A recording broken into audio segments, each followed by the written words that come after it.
La discusión en la Suprema Corte de Justicia de la Nación para eliminar la prisión preventiva oficiosa puso al Poder Judicial de nueva cuenta en la mira, situación que ha llevado a señalar irregularidades en el sistema de procuración de justicia, en donde por una parte se abusa de esta medida cautelar y en la otra se dan casos en los que las personas detenidas permanecen por años en espera de una sentencia.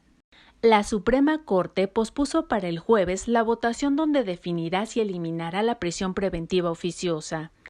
La discusión que comenzó esta semana reabrió el debate sobre la responsabilidad que tienen tanto los ministerios públicos como los jueces para solicitar esta medida basándose en datos de prueba y respetando el derecho que tienen las personas y los acusados a defenderse.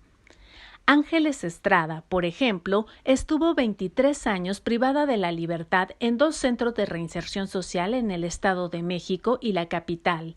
16 de estos años los pasó sin tener una condena. Su caso estuvo marcado por irregularidades desde el principio, pues fue detenida por la madrugada en la casa donde vivía con su familia, pero las autoridades aseguraron que fue en una vialidad. Ella fue acusada de secuestro, aunque no lo cometió.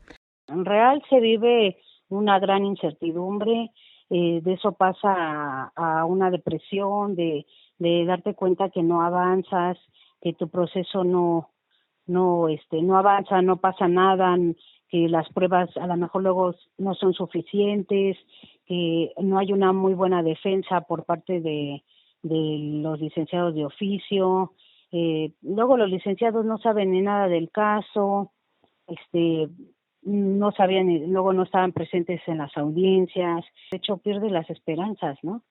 Y pues uno trata de echarle ganas, de buscar pruebas, de que hagan valer tus pruebas y todo, pero como que al darte cuenta de todo lo que está pasando, que no le ponen atención a tu caso, que es así como que, ya, dale audiencia para tal, se difiere y no te vamos a llamar en tanto tiempo porque hasta que los encontremos, porque ya se les mandó citatorios y no responden y así. Entonces sí, la verdad sí la pasas muy mal. Yo en lo personal, de tantos años de que no sabía, pues sí entraba en depresión. Otro caso ocurrió el 14 de diciembre de 2014, cuando 35 personas fueron detenidas arbitrariamente en el Oxochitlán, Oaxaca, luego de detonaciones durante la Asamblea Comunitaria para elegir autoridades tradicionales. Aún sin sentencia por constante rotación de jueces y retraso en el desahogo de pruebas, los mazatecos Jaime Betanzos, Francisco Durán, Herminio Monfil, Fernando Gaviotto, Alfredo Bolaños, Omar Morales e Isaías Gallardo llevan casi 8 años en prisión preventiva oficiosa por presunto homicidio calificado a Manuel Cepeda y presunta tentativa de feminicidio a su hermana Elisa Cepeda, exalcaldesa y exdiputada local de Morena. No hay una lógica para nosotros en por qué mantenerlos casi 8 años en prisión preventiva oficiosa. Si se trata de que ese tipo de delitos tendría que acelerarse para su sentencia a los supuestos responsables, ¿no? La prisión preventiva oficiosa violenta todas sus garantías, todos sus derechos humanos y los derechos procesales. Nos cambian un juez, nos ponen otro juez.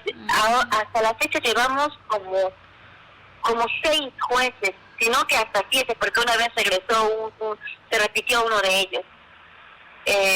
Entonces la dinámica ha sido esta, es que soy nuevo, entonces primero tengo que conocer el caso y otra vez llega otro juez, es que yo apenas llegué y tengo que conocer el caso y otra vez el juez. Entonces ha sido esa dinámica la que han ejercido en el juzgado de primera instancia de Boston de Jiménez y que afecta pues directamente a nuestro caso.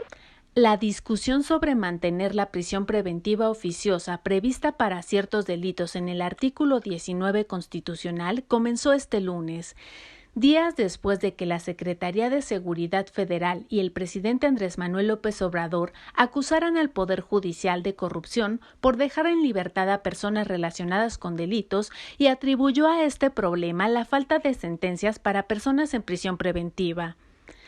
Aunque la prisión preventiva oficiosa es una medida cautelar que debería aplicarse de manera excepcional, en la práctica es la regla, pues de 226.900 personas privadas de la libertad en centros penitenciarios del país, hasta junio de este año, al menos 92.590 siguen su proceso penal en prisión preventiva. Es decir, 4 de cada 10 personas están detenidas sin condena, como lo muestra el Cuaderno Mensual de Información Estadística Penitenciaria de la Secretaría de Seguridad de Protección Ciudadana.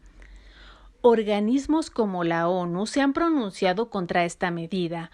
Considera que viola los derechos humanos porque en algunos casos obliga a las personas a pasar más de una década privadas de su libertad en la espera de un juicio, sin sentencia y en condiciones de grave riesgo a sus vidas, lo que también contribuye al hacinamiento carcelario. No hay una correlación entre el que aumentar el número de gente en la cárcel y el disminuir la inseguridad. Sin embargo, sí vemos a más gente en la cárcel, sí vemos a más gente que por ende son familias destruidas, niños que son enviados al DIF o que se quedan con la abuela que no tiene recursos, que ya está grande para cuidarlos, entonces terminan en las calles.